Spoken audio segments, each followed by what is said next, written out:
له لا ند له ولا ولد له ولا والد له لا نظير له ولا مثل له ولا مثال له ونشهد أن سيدنا وسندنا ومولانا وحبيبنا وحبيب ربنا وشفيعنا وساقينا ومرشدنا وهادينا محمدا عبده ورسوله أرسله بالحق بشيرا ونذيرا وداعيا إلى الله بإذنه وسراجا منيرا أما بعد فأعوذ بالله من الشيطان الرجيم بسم الله الرحمن الرحيم إنا نحن نزلنا الذكر وإنا له لحافظون قال النبي صلى الله عليه وسلم القرآن حجة لك أو عليك قال النبي صلى الله عليه وسلم أشراف أمتي حملة القرآن قال النبي صلى الله عليه وسلم خيركم من تعلم القرآن وعلمه أو كما قال عليه الصلاة والسلام صدق الله العلي العظيم وصدق رسوله النبي الكريم ونحن على ذلك من الشاهدين والشاكرين والحمد لله رب العالمين۔ بزرگان محترم و برادران عزیزم و قابل صد احترام ماؤں بہنوں بیٹیوں، آج طویل عرصے کے بعد اس ادارے میں قاسم العلوم میں حاضری ہوئی۔ اس سے قبل موجودہ محتمم صاحب کے دادا جب حیات تھے تو اس زمانے میں حاضری ہوئی، پھر ان کے والد صاحب محتمم تھے، اس زمانے میں حاضری ہوئی، آج ان کے اہتمام کے زمانے میں حاضری ہوئی ہے۔ ایک مرتبہ یہاں حضرت مفتی نظام الدین شامزئی رحمۃ اللہ علیہ بخاری شریف کا آخری حدیث دینے کے لیے تشریف لائے۔ اس زمانے میں حاضری ہوئی، حضرت مفتی صاحب کی درس سے پہلے کچھ معروضات پیش کی، پھر حضرت مولانا سلیم اللہ خان صاحب رحمۃ اللہ علیہ تشریف لائے اس ادارے میں آخری حدیث کا درس دینے کے لیے، تو اس زمانے میں بھی حاضری ہوئی اس جلسے میں، اور حضرت کے درس سے پہلے کچھ معروضات پیش کی، اور آج یہ تیسری مرتبہ حاضری ہو رہی ہے۔ آپ کے سامنے حاضر خدمت ہوں۔ یہ مدارس اسلام کے قلعے ہیں، ان مدارس سے اسلام کی حفاظت اللہ فرما رہے ہیں۔ حفاظت کرنے والی ذات تو اللہ کی ہے، ذریعہ اللہ تعالیٰ نے ان مدارس کو بنایا ہے۔ سرکار دو عالم صلی اللہ علیہ وسلم نے مدرسے کی بنیاد رکھی، اور اس وقت سے آج تک یہ سلسلہ چلا آ رہا ہے۔ مکہ مکرمہ میں ہجرت سے پہلے مسلمان اقلیت میں تھے، کمزور تھے۔ اس زمانے میں حضور صلی اللہ علیہ وسلم نے دار ارقم میں پڑھنے پڑھانے کا سلسلہ شروع فرمایا۔ صحابہ کرام حضور صلی اللہ علیہ وسلم سے علم حاصل کرنے کے لیے دار ارقم آتے، اور آپ وہاں انہیں درس دیا کرتے، پڑھایا کرتے، سکھایا کرتے۔ پھر جب ہجرت فرما کر مدینہ طیبہ تشریف لائے تو اسلام کی ترقی کا آغاز ہوا۔ یہاں پر علی الاعلان مدرسہ قائم کیا گیا، مسجد نبوی کے ساتھ ایک چبوترا بنایا۔ عربی میں چبوترے کو صفہ کہتے ہیں، چنانچہ صفہ یہ ایک مدرسہ بنا۔ اس کے چاروں کوہنوں پر 4 کھجور کے تنے گاڑ دیے گئے، ان کے اوپر چھپر ڈال دیا گیا۔ اغنیا صحابہ کرام جن کو اللہ تعالیٰ نے مال و دولت عطا فرمایا تھا، جن کے پاس باغات تھے، کھیت تھے، زمینیں تھیں، وہ اپنے باغات سے کھجور کے خوشے لاتے اور اس ستون پر لٹکا دیتے جو کھجور کے تنے کا ستون تھا۔ اپنے باغات سے انگور کے خوشے لاتے اور وہ لا کر اس پر لٹکا دیتے۔ علم حاصل کرنے والے طلباء انہیں ضرورت پڑتی تو ان کھجوروں میں سے کچھ توڑ کر کھا لیا کرتے، اس خوشے میں سے کچھ انگور چن کر کھا لیا کرتے۔ اس طرح سے پڑھنے پڑھانے میں مصروف تھے۔ وہی سلسلہ الحمدللہ آج تک ان مدارس میں جاری و ساری ہے۔ مدرسے کے طلباء کماتے نہیں ہیں، اگر یہ کمانے کے لیے نکل جائیں تو پھر علم کیسے حاصل کریں گے؟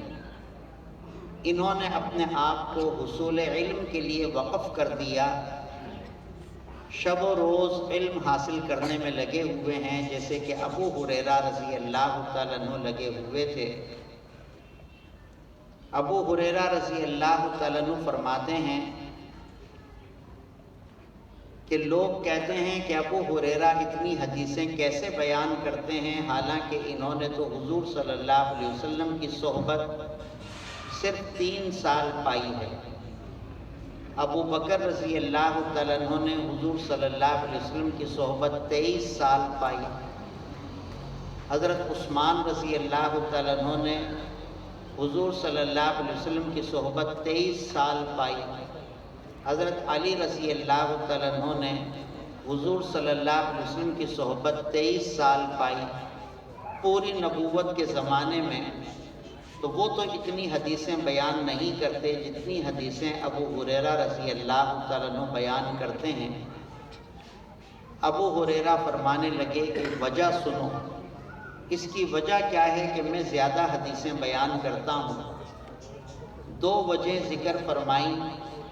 ایک وجہ ذکر فرمائی کہ میرے انصار بھائی جو مدینہ طیبہ کے رہنے والے ہیں، یہ اپنے کھیتوں میں، اپنے باغات میں، اپنی زمینوں پر، اپنی کاشتکاری میں مصروف ہیں۔ انہیں حضور صلی اللہ علیہ وسلم کی مجلس میں آنے کا موقع اتنا نہیں ملتا تھا جتنا کہ ابو ہریرہ کا، کیونکہ ابو ہریرہ زراعت نہیں کرتے تھے، کھیتی باڑی نہیں کرتے تھے، کاشتکاری نہیں کرتے تھے، اور میرے مہاجر بھائی جو مکہ سے ہجرت کر کے مدینہ طیبہ آئے، وہ اپنے تجارت میں، کاروبار میں، دکانوں میں مصروف رہتے تھے۔ مہاجر یہ تاجر تھے اور انصار زمینداری سے متعلق تھے، اور ابو ہریرہ نہ تاجر ہے نہ زمیندار ہے۔ جب یہ صحابہ موجود نہیں ہوتے تھے، انصار اور مہاجر، ابو ہریرہ اس وقت بھی حضور صلی اللہ علیہ وسلم کی مجلس میں ہوتے تھے۔ تو اس وجہ سے میں نے حضور صلی اللہ علیہ وسلم کے فرمودات کثرت سے سنے۔ دوسرا، انسان کے ساتھ بھول لگی ہوئی ہے۔ عربی کا مقولہ ہے الانسان مرکب من الخطاء والنسیان، کہ انسان خطاؤں سے، بھول سے مرکب ہے۔ تو میں نے حضور صلی اللہ علیہ وسلم سے ذکر کیا کہ اللہ کے رسول، میں آپ سے بہت کچھ سنتا ہوں اور بھول جاتا ہوں، کوئی ایسا عمل بتائیے کہ مجھے یاد رہے آپ کی بات آپ جو ارشاد فرمائیں وہ میں بھولوں نہیں، آپ کی احادیث مجھے میرے ذہن میں رہیں، تو آپ نے ارشاد فرمایا کہ ابو ہریرہ اپنی چادر بچھاؤ۔ میں نے اب کاندھے سے چادر اتار کر اسے بچھایا۔ حضور اکرم صلی اللہ علیہ وسلم نے اپنے دونوں ہاتھ ملائے اور اس چادر پر یوں خالی کر دیے، پھر اسی طرح سے ہاتھوں کو ملایا اور چادر پر خالی کر دیے، پھر سہبارہ ہاتھوں کو ملایا اور چادر پر خالی کر دیے۔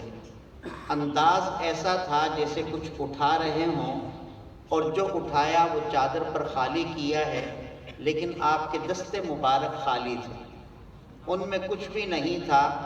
یہ عمل آپ نے 3 مرتبہ کیا اور ارشاد فرمایا ابو ہریرہ اب اس چادر کو سمیٹ کر اپنے سینے سے لگا لو۔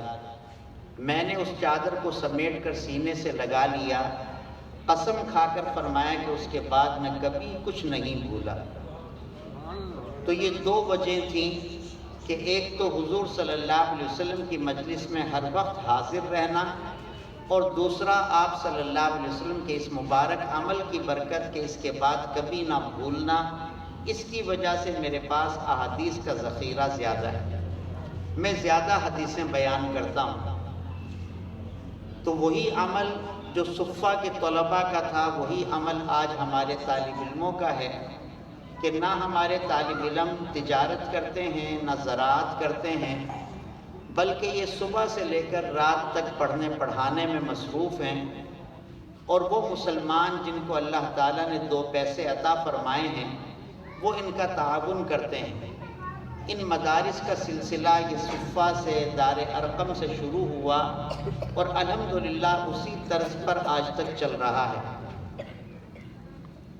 حضرت مولانا سرفراز خان صفدر رحمۃ اللہ علیہ فرمایا کرتے تھے کہ ہمارے ان مدارس کے اندر پڑھنے والے طلباء وہ اسلام کی باتیں، دین کی باتیں پڑھتے ہیں، ان کی زندگی میں وہ باتیں آ جاتی ہیں۔ انہوں نے یہاں پر حدیث پڑھی الصلاۃ عماد الدین، نماز دین کا ستون ہے۔ انہوں نے یہاں آیت قرآن کریم پڑھی اقیم الصلاۃ، نماز قائم کرنے کا اللہ نے حکم دیا، تو ہمارے طلباء الحمدللہ نمازوں کے پابند ہیں۔ یہی حدیث اور یہی آیت اسکولوں کالجوں میں بھی پڑھائی جاتی ہے، لیکن ان طلباء کے اندر عمل نہیں ہوتا۔ فرق یہ ہے کہ یہ مدارس نہج نبوت پر چل رہے ہیں، جس ترتیب پر سرکار دو عالم صلی اللہ علیہ وسلم نے مدرسہ چلایا، ہمارے مدارس اسی ترتیب سے چل رہے ہیں، اور اسکول اور کالج کی ترتیب اس سے ہٹ کر ہے۔ چنانچہ اس آپ علیہ الصلوۃ والسلام کی مبارک ترتیب کی برکت ہے کہ یہاں پر عمل بھی ہے علم کے ساتھ ساتھ، اور وہاں پر علم تو کسی درجے میں ہے، عمل نہیں ہے، کیونکہ وہاں پر وہ طریقہ کار نہیں رہا جو طریقہ کار سرکار دو عالم صلی اللہ علیہ وسلم کے مدرسے صفہ اور دار ارقم کا تھا۔ تو یہ اس سنت کی برکت ہے، چنانچہ اس طریقے کو ہمیشہ قائم رکھنا ہے۔ ہمارے اکابرین منع فرماتے ہیں کہ حکومت سے امداد نہ لیں، چنانچہ اللہ کے فضل و کرم سے ہمارے مدارس حکومت کی امداد قبول نہیں کرتے۔ وہ آتے بھی ہیں، پیشکش بھی کرتے ہیں کہ ہم زکوٰۃ کی مد سے تمہیں اتنا دے دیں، عشر کی مد سے تمہیں اتنا دے دیں، لیکن بڑوں کی ہدایات ہیں کہ ان سے امداد نہ لو۔ ہمارے مدرسے اسی طرح سے چلیں گے جیسے کہ صفہ چلتا تھا، تو چنانچہ ہم ان کی امداد قبول نہیں کرتے۔ اس کی برکت ہے کہ ہمارے طلباء میں اللہ نے عمل کا جذبہ بھی رکھا ہے کہ وہ علم بھی حاصل کرتے ہیں، اس کے ساتھ ساتھ عمل بھی۔ جیسے حضور اکرم صلی اللہ علیہ وسلم کے زمانہ مبارک میں بچے بھی علم حاصل کرتے تھے اور بچیاں بھی علم حاصل کرتی تھیں، مذکر بھی علم حاصل کرتے تھے، مؤنث بھی علم حاصل کرتی تھیں، مرد بھی علم حاصل کرتے تھے، عورتیں بھی علم حاصل کرتی تھیں۔ الحمدللہ وہی یہاں چل رہا ہے کہ مرد بھی پڑھ رہے ہیں، عورتیں بھی پڑھ رہی ہیں، بچے بھی پڑھ رہے ہیں، بچیاں بھی پڑھ رہی ہیں۔ ایک مرتبہ عورتوں کے ایک وفد نے حضور صلی اللہ علیہ وسلم سے عرض کیا کہ اللہ کے رسول، مرد آپ سے علم حاصل کرتے ہیں، یہ آپ کے پاس مسجد میں آتے ہیں، آپ کی تقریر سنتے ہیں، آپ کا بیان سنتے ہیں، آپ سے مسائل پوچھتے ہیں، آپ جو آیات تلاوت کرتے ہیں ان آیات کو یہ آپ سے سیکھتے ہیں، آپ کی زبان مبارک سے جو حدیث جاری ہوتی ہے اسے یہ حاصل کرتے ہیں۔ ہم عورتیں گھروں میں گھری رہتی ہیں، مسجد میں نہیں آ پاتی، جہاد میں آپ کے ساتھ نہیں جا سکتی، بازار میں آپ کے ساتھ نہیں چل سکتی، میدان جنگ میں آپ کے ساتھ نہیں جا سکتی، ہم گھر کے کام کاجوں میں گھری رہتی ہیں، تو ہمارے لیے ہفتے میں کوئی ایک دن متعین فرما دیں، اس دن آپ تشریف لائیں اور عورتوں میں واعظ و نصیحت فرمائیں تاکہ عورتوں کو بھی علم حاصل ہو۔ حضور اکرم صلی اللہ علیہ وسلم نے عورتوں کی اس درخواست کو قبول فرمایا، چنانچہ آپ صلی اللہ علیہ وسلم عورتوں کو بھی سکھایا کرتے تھے جس طرح کے مردوں کو سکھایا کرتے تھے۔ جب عورتوں کی مجلس میں آپ تشریف لائے، مختلف حدیثیں آتی ہیں جس میں آپ نے عورتوں سے خطاب فرمایا اور عجیب عجیب نکات بیان فرمائے، بڑی خیر کی باتیں ذکر فرمائیں، ہدایت کے چشمے عورتوں میں جاری ہوئے۔ آپ نے ارشاد فرمایا کہ میں نے جہنم میں اکثر عورتیں دیکھی ہیں، مرد کم ہیں عورتیں زیادہ ہیں، اس لیے ایک عورتوں کی جماعت تم صدقہ کرو۔ ایک عورت نے پوچھا کہ اللہ کے رسول، جہنم میں اکثر عورتیں کیوں ہیں؟ مرد کم ہیں عورتیں زیادہ ہیں جہنم میں، اس کی وجہ کیا ہے؟ تو حضور صلی اللہ علیہ وسلم نے ارشاد فرمایا ناشکری۔ پوچھا کہ کس کی ناشکری کرتی ہیں؟ تو بتایا کہ شوہر کی ناشکری کرتی ہیں۔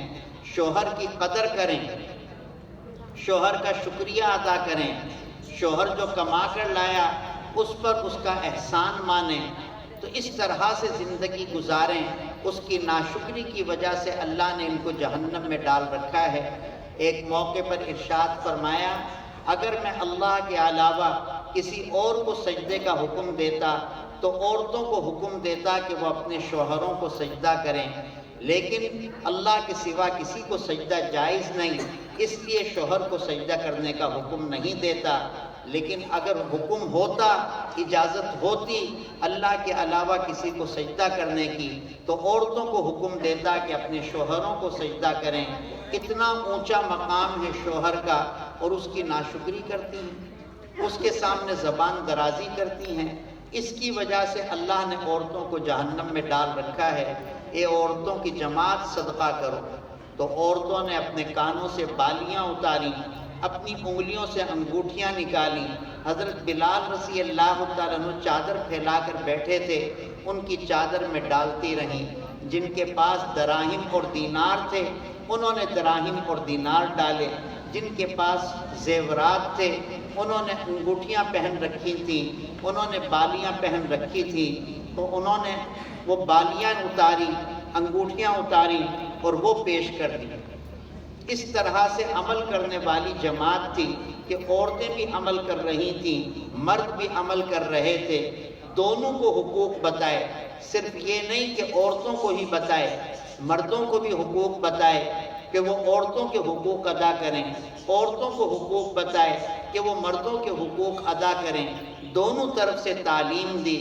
یہ رشتہ اسی وقت باقی رہتا ہے میاں بیوی کا جب کہ دونوں ایک دوسرے کا خیال کرتے ہیں۔ چنانچہ حضور اکرم صلی اللہ علیہ وسلم نے ارشاد فرمایا کہ وہ مرد جو عورت پر ہاتھ اٹھاتا ہو اس میں کوئی خیر نہیں۔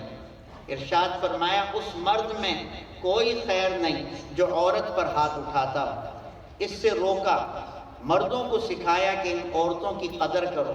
ایک موقع پر ارشاد فرمایا حضور صلی اللہ علیہ وسلم نے کہ عورت ٹیڑھی پسلی سے پیدا ہوئی ہے، اس لیے اس میں ٹیڑھا پن رہے گا، اس سے غلطیاں ہوتی رہیں گی۔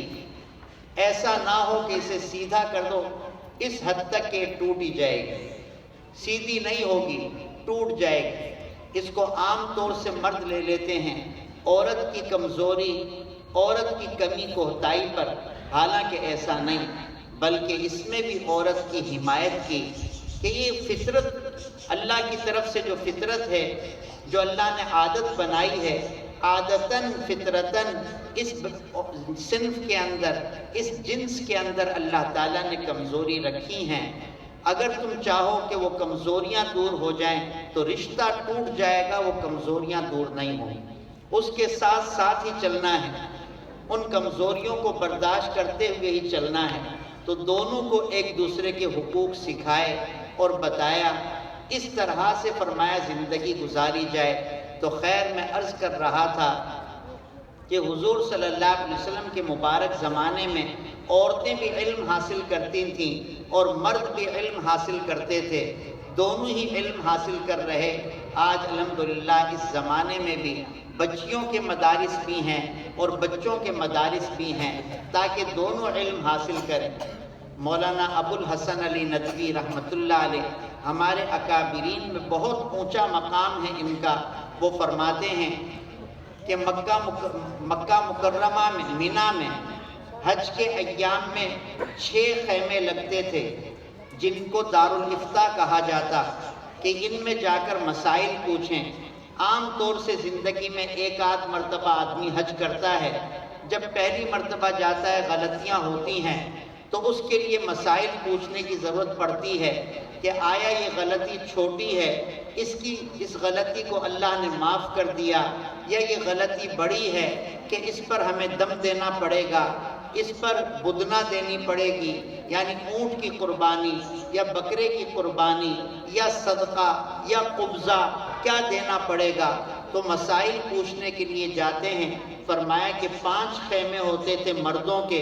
حضرت عبداللہ بن مسعود رضی اللہ تعالیٰ عنہ کا خیمہ ہوتا تھا، حضرت عبداللہ بن عباس رضی اللہ تعالیٰ عنہ کا خیمہ ہوتا تھا، حضرت ابی بن کعب رضی اللہ تعالیٰ عنہ کا خیمہ ہوتا تھا، حضرت ابو ہریرہ رضی اللہ تعالیٰ عنہ کا خیمہ ہوتا تھا، حضرت عبداللہ بن زبیر رضی اللہ تعالیٰ عنہ کا خیمہ ہوتا تھا، اور ایک خیمہ عورت کا ہوتا جس میں ایک مفتیہ تھی، وہ فتویٰ دیا کرتی تھی۔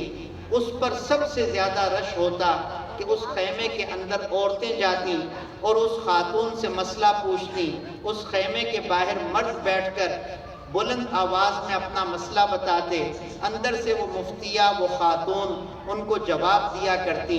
یہ تھی حضرت عائشہ رضی اللہ تعالیٰ عنہ کہ سب سے زیادہ ازدحام یہاں ہوتا تھا۔ تو اس زمانے میں بھی جیسے مرد عالم تھے ایسے ہی عورتیں بھی عالمہ تھیں۔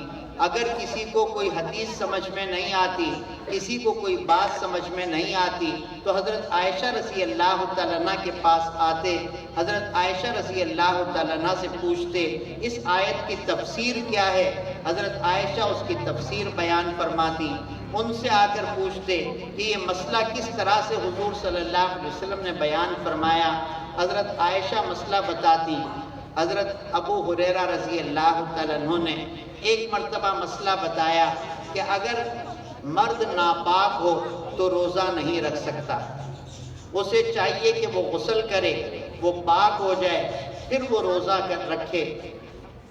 حضرت عائشہ رضی اللہ تعالیٰ عنہ سے جا کر پوچھا صحابہ نے، حضرت عائشہ رضی اللہ تعالیٰ عنہ نے فرمایا کہ ایسا نہیں ہے، بلکہ ناپاکی کی حالت میں بھی روزے کی نیت کی جا سکتی ہے۔ یوں سمجھیں اس مسئلے کو کہ سحری کا وقت ختم ہونے میں 20 منٹ ہیں کہ ایک ہی کام ہو سکتا ہے، یا غسل کر لیں یا سحری کر لیں۔ تو فرمایا کہ سحری کر لیں، سحری یہ برکت والا کھانا ہے، سحری کر لیں، اور صبح صادق داخل ہو جائے اس کے بعد غسل کر لیں، کوئی حرج کی بات نہیں۔ فرمایا کہ روزہ ہو جائے گا۔ اور پھر ذکر فرمایا کہ حضور اکرم صلی اللہ علیہ وسلم کے ساتھ ایسا معاملہ کئی مرتبہ پیش آیا تو آپ علیہ الصلوۃ والسلام نے صبح صادق کے بعد غسل کیا، روزے کی نیت کر لی۔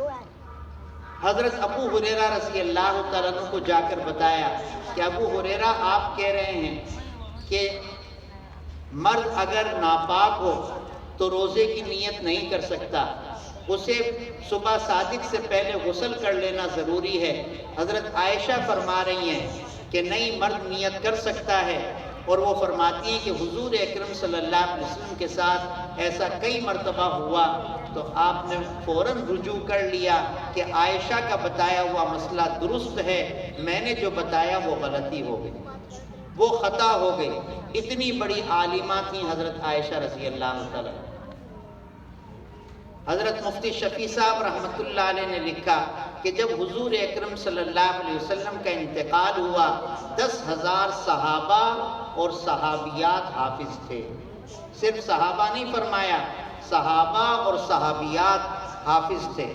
پھر عورتوں میں 2 کے نام ذکر فرمائے، حضرت عائشہ رضی اللہ تعالیٰ عنہ بھی حافظہ تھیں اور حضرت ام سلمہ رضی اللہ تعالیٰ عنہ بھی حافظہ تھیں، یہ دونوں حافظہ تھیں۔ اس طرح سے اور بہت ساری عورتیں جنہوں نے حضور صلی اللہ علیہ وسلم پر جیسے جیسے قرآن پاک نازل ہوتا ویسے ویسے یاد کرنا شروع کر دیا۔ کسی کو پتہ نہیں تھا کہ قرآن پاک پورا ہو گیا، صرف اللہ کے علم میں تھا کہ قرآن پاک پورا ہو گیا۔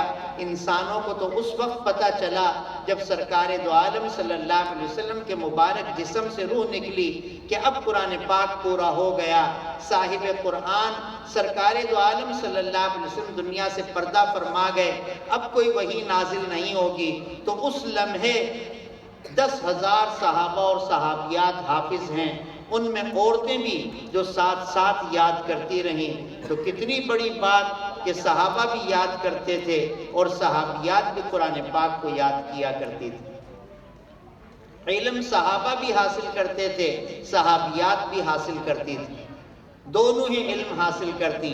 ایک مرتبہ حضور صلی اللہ علیہ وسلم نے خطاب فرمایا، اس میں آپ نے ارشاد فرمایا اگر کسی عورت کے 3 بیٹے، اس کی اولاد میں سے 3 بچے اللہ کو پیارے ہو جائیں تو یہ بچے جہنم سے رکاوٹ بن جائیں گے، اس عورت کو جہنم میں نہیں ڈالا جائے گا۔ پردے میں سے عورت نے پوچھا کہ اللہ کے رسول اگر 2 بچے کسی کے مر جائیں اس کی زندگی میں، کہ اس کے 2 بیٹوں کا یا 2 بیٹیوں کا یا 1 بیٹے اور 1 بیٹی کا انتقال ہو جائے تو اس کے لیے کیا ہے؟ فرمایا 2 بھی رکاوٹ بن جائیں گے کہ اپنی ماں کو جہنم میں نہیں جانے دیں گے۔ پوچھا کہ 1 بچے کا انتقال ہو جائے، فرمایا 1 بھی رکاوٹ بن جائے گا کہ اپنی ماں کو جہنم میں نہیں جانے دے گا۔ یہ عورتوں میں خطاب فرمایا۔ اس طرح سے آپ علیہ السلام عورتوں میں بھی گفتگو فرماتے۔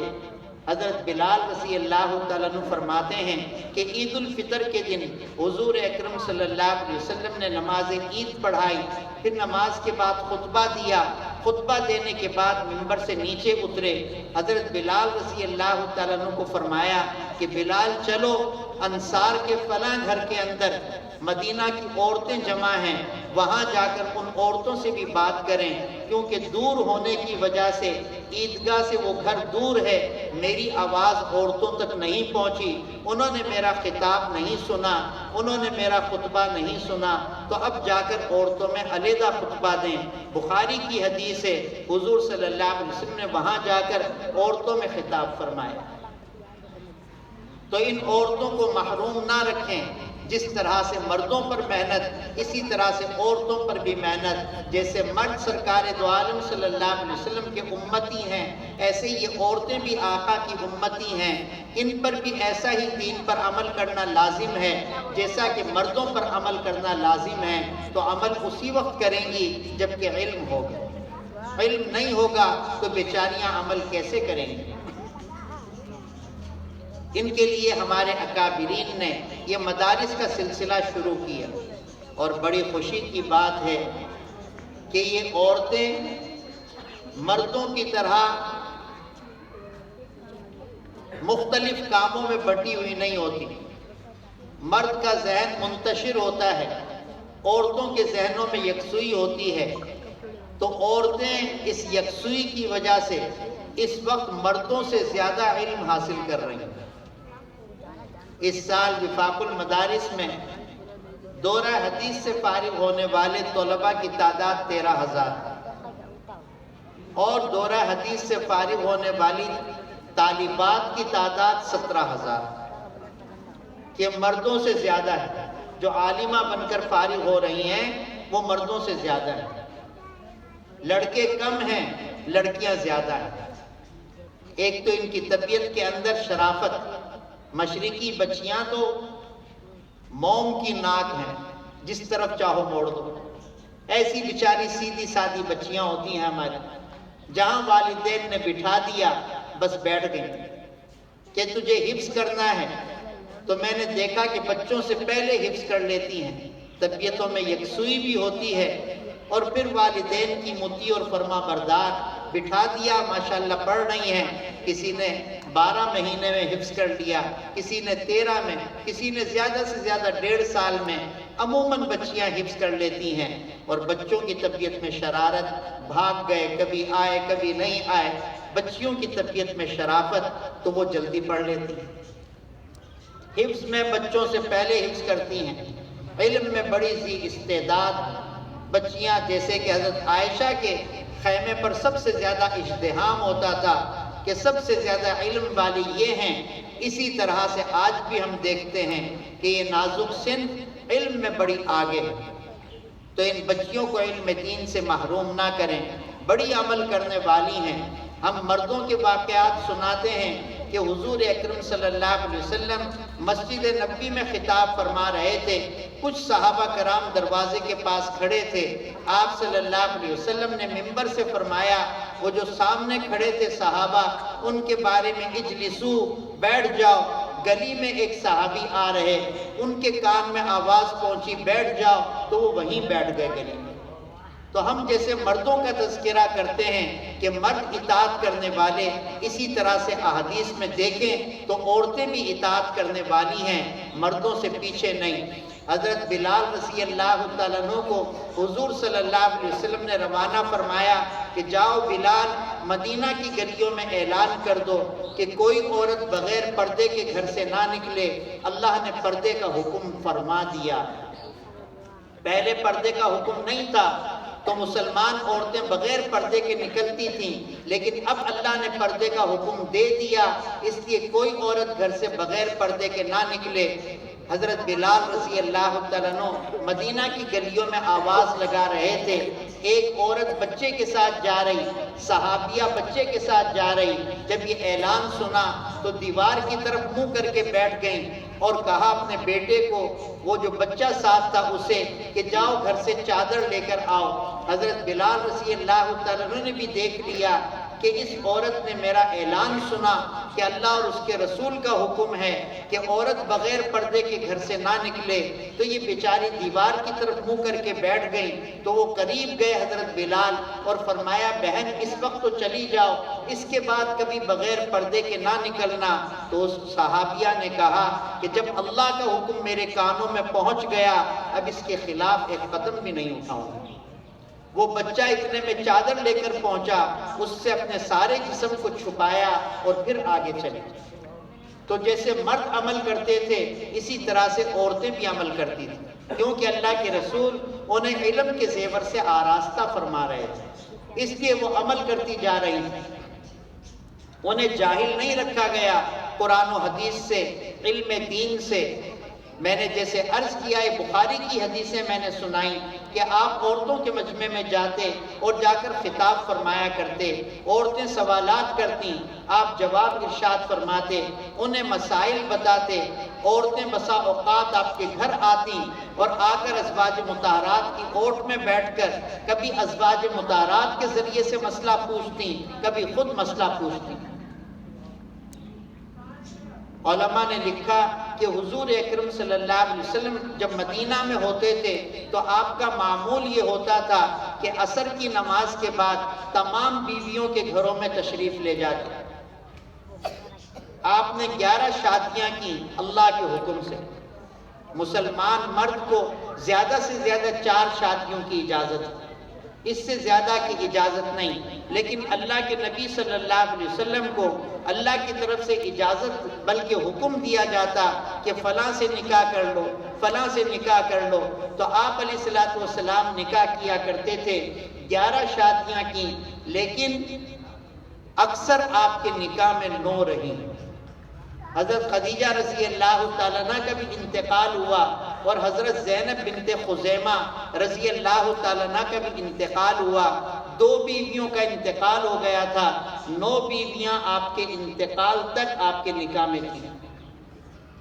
تو عصر کی نماز پڑھ کر تمام بیویوں کے گھروں میں جاتے، بیویاں بھی منتظر ہوتی تھیں کہ حضور صلی اللہ علیہ وسلم تشریف لائیں گے، آپ کی خدمت کے لیے کچھ نہ کچھ تیار کر کے رکھتی، کوئی شہد رکھتی، کوئی نبیذ تمر رکھتی یعنی کھجور کا شربت، کوئی آپ کے لیے گوشت رکھتی۔ اس طرح سے آپ تشریف لے جاتے، وہ پیش کرتی کہ اللہ کے رسول یہ بھی تناول فرما لیں، تو تھوڑا تھوڑا ان کی دل جوئی کے لیے تناول بھی فرماتے۔ مغرب تک تمام بیویوں کے گھروں سے ہو کر آپ مسجد نبوی میں واپس تشریف لے آتے، اور پھر مغرب کی نماز پڑھ کر آپ اس گھر میں تشریف لے جاتے جس گھر میں رات گزارنی ہوتی تھی، کیونکہ آپ نے تقسیم کر رکھی تھی راتیں کہ ایک رات عائشہ کے گھر میں، دوسری رات حفصہ کے گھر میں، تیسری رات جویریہ کے گھر میں، چوتھی رات سودا کے گھر میں، 5ویں رات صفیہ کے گھر میں، 6ٹھی رات جویریہ کے گھر میں، 7ویں رات ام حبیبہ کے گھر میں، 8ویں رات ام سلمہ کے گھر میں۔ آپ نے راتیں تقسیم کر رکھی، جس بیوی کا نمبر ہوتا اس کے گھر تشریف لے جاتے مغرب کی نماز کے بعد، تو تمام بیویاں اس گھر میں آ جاتی اور مدینہ کی دوسری عورتیں بھی آ جاتی۔ اس منظر کو بیان کرتے ہوئے علی میاں رحمت اللہ علیہ نے فرمایا کہ مغرب کی نماز کے بعد وہ گھر گویا کہ مدرسۃ البنات ہوتا تھا۔ مغرب کی نماز کے بعد وہ گھر جس میں آپ علیہ الصلوۃ والسلام تشریف لے گئے، آپ کی جس زوجہ محترمہ کا بھی وہ گھر ہوتا تھا، وہ گویا مدرسۃ البنات ہوتا۔ مدینہ کی عورتیں بھی اس گھر میں جمع ہو جاتی اور حضور صلی اللہ علیہ وسلم سے مسائل پوچھا کرتی، اور آپ وہاں بیٹھ کر ان کے سامنے مسائل بیان فرماتے۔ ساری بیویاں بھی آپ کی موجود ہوتی اور مدینہ کی عورتیں بھی ہوتی، وہ پردے میں بیٹھ کر مسائل پوچھتی رہتی۔ کوئی خاتون بلند آواز سے پوچھتی، آپ علیہ الصلوۃ والسلام کے کانوں تک وہ مسئلہ، وہ آواز پہنچتی، آپ اس کا جواب ارشاد فرماتے۔ اور کبھی کوئی خاتون آپ کی زوجہ کو کہتی کہ آپ پوچھ لیں، تو آپ کی بیوی پوچھتی کہ وہ عورت آپ سے یہ مسئلہ پوچھ رہی ہیں، آپ انہیں مسئلہ بتایا کرتے۔ اس طرح سے عورتوں کو مسلسل فیضیاب فرما رہے تھے آپ علیہ الصلوۃ والسلام۔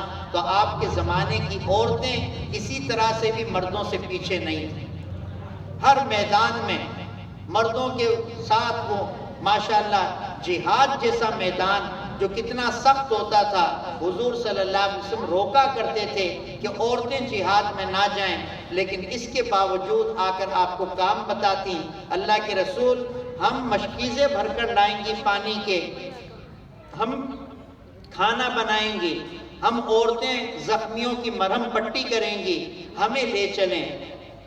حضرت انس رضی اللہ تعالیٰ عنہ فرماتے ہیں کہ میں نے اپنی آنکھوں سے دیکھا کہ احد کے میدان میں میری والدہ ام سلیم رضی اللہ تعالیٰ عنہ اور حضرت عائشہ رضی اللہ تعالیٰ عنہ بھاگ کر جاتی تھیں، کنویں سے پانی بھر کر لاتی، مشکیزیں ان کی کمر پر لٹک رہے ہوتے تھے اور لا کر یہاں خالی کرتی، خالی کر کے پھر بھاگ کر جاتی، پھر لاتی پانی بھر کر۔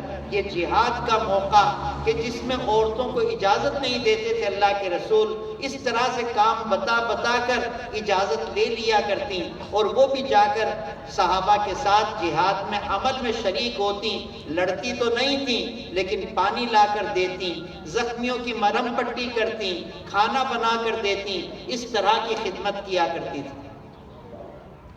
باقی دوسرے اعمال میں تو ہر جگہ مردوں کی طرح، حدیث شریف میں مردوں کا ایک کارنامہ آتا ہے کہ جب اللہ تعالیٰ نے شراب کو حرام فرمایا، آپ صلی اللہ علیہ وسلم نے منادی کو روانہ فرمایا کہ جاؤ اعلان کر دو مدینہ کی گلیوں میں کہ آج کے بعد شراب حرام ہے، اللہ نے حرام کر دیا ہے شراب کو۔ وہ اعلان کر رہے ہیں۔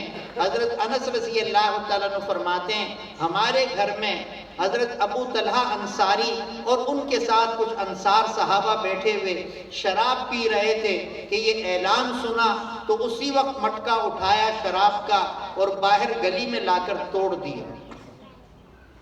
یہ ایک واقعہ تو وہ خود مجلس میں موجود تھے حضرت انس وہ بیان فرماتے ہیں، حدیث میں آتا ہے کہ جس کے گھر میں شراب کا مٹکا تھا اس نے مٹکا باہر گلی میں لا کر توڑ دیا، جس کے گھر میں شراب کا مشکیزہ تھا مشکیزہ بھی اٹھایا، خنجر بھی اٹھایا، گھر سے باہر لا کر مشکیزہ چیر دیا کہ مشکیزہ بھی ضائع کیا اور شراب بھی ضائع کی۔ ایسا کیوں کر رہے تھے؟ برتنوں کو بھی ضائع کر رہے تھے، اس لیے کہ شروع میں وہ برتن استعمال کرنا بھی حرام تھا جن میں شراب بنائی جاتی یا رکھی جاتی یا پی جاتی۔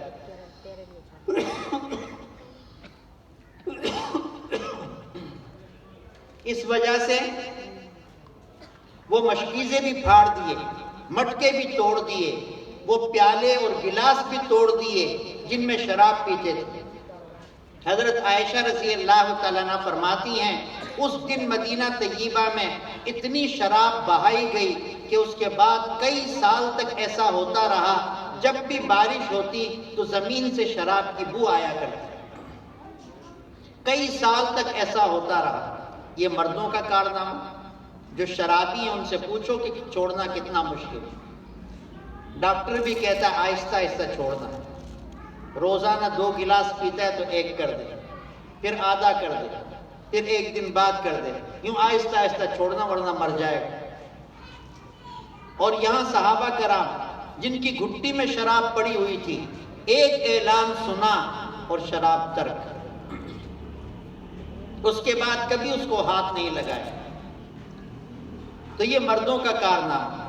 ایسے ہی عورتوں کا بتاؤں کہ احد میں حضرت حمزہ رضی اللہ تعالیٰ عنہ شہید ہوئے۔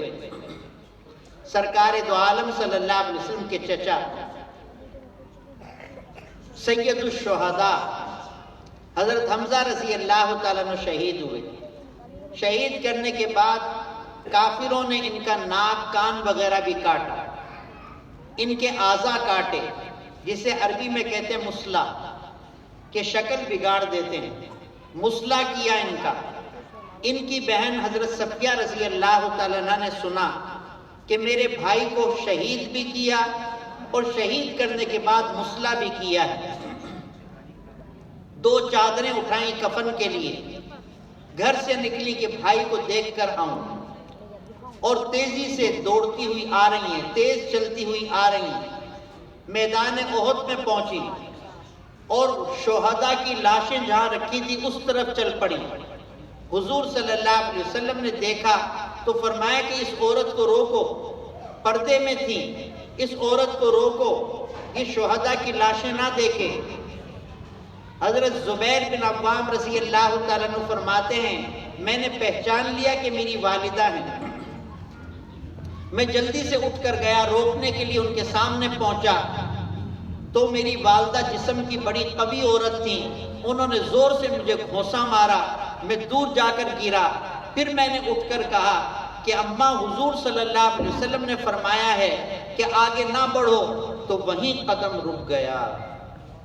بڑے جذبات سے چلی ہوئی آ رہی تھی، مدینہ سے احد تک 3 کلومیٹر، بڑے جذبات کے ساتھ چلی آ رہی، لیکن جب آپ کے کانوں میں یہ بات پہنچی کہ اللہ کے رسول نے روکا ہے تو وہیں قدم رک گیا اور فرمانے لگی بیٹا میں نے سنا ہے کہ میرے بھائی کو شہید کیا حمزہ کو اور اسے مسلح کیا ہے، اس کے ناک کان وغیرہ کاٹے ہیں، دین اسلام کے لیے کون سی بڑی قربانی، یہ کون سی بڑی بات ہے کہ دین کے لیے قربان ہو جائیں۔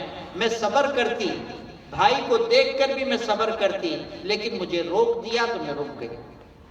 وہ 2 چادریں دیں کہ یہ ان کے کفن کے لیے ہیں۔